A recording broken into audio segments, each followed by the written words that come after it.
Magandang araw sa ating lahat mga kapapsi. Ako po nandito sa Isitan, Quiapo mga kapapsi.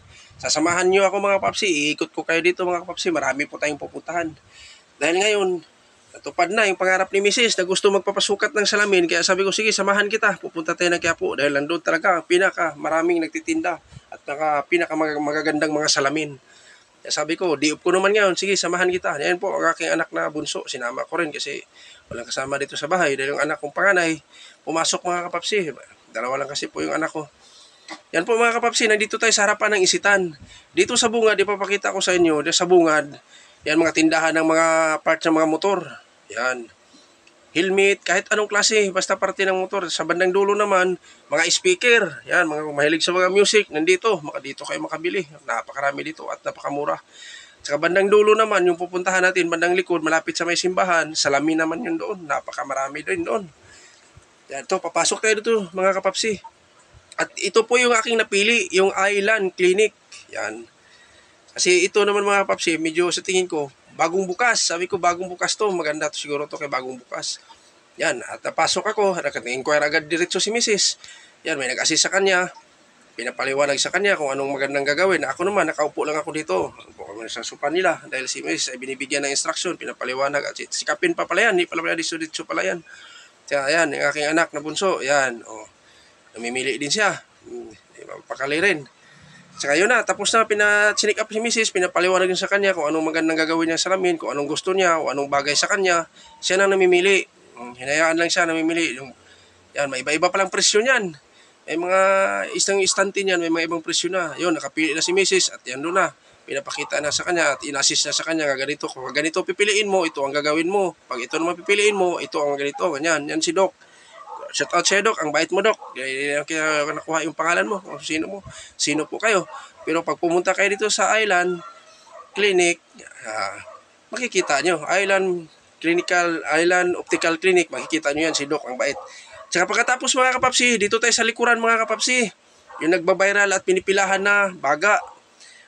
Baga ng mama mo. Yun ba yun mga kapapsi? Yan, no? Yan. Tsaka yung salamin natin mga kapapsi, babalikan namin yung mga isang oras pa. Kaya sabi ko, dito tayo sa likod. Dahil kakain po ako. Yan. Nakita ko yung pinipilahan. Ang dami nakapila mga kapatid. Ang isang styro, 100. Yung saka, 50. Yung sa tusok-tusok, 10 o 20. Mayroon din sila. Pindi kung anong gusto mo. Kaya ako, pinili ko yung isang styro. Yan. Sabi ko, baka hindi ko ito maubos. Ngayon, nung natikman ko mga kapapsi, kakaiba talaga mga kapapsi. Kaya pala lagi silang pinipilahan. Napakaganda.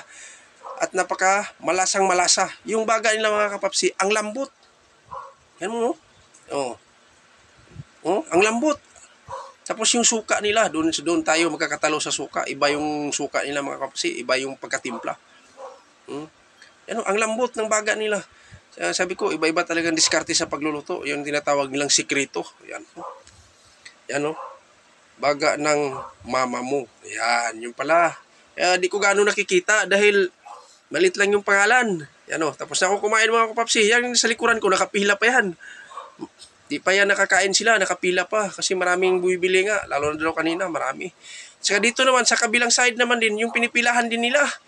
Yung nakikita ko rin to sa mga ibang vlogger din, yung burger ni Kagawad.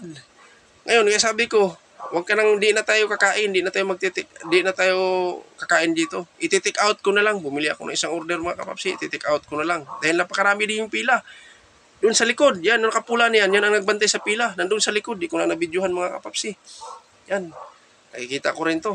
Napakalaki kasi yung burger nila mga kapapsi. Kaya pag bumili ka ng isang order, talagang swak na swak talaga. Kahit dalawa pa kayo, busog na kayo. Nakalagay kasi sa styro yan, yung burger nila mga kapapsi. Hindi basta-basta na burger lang.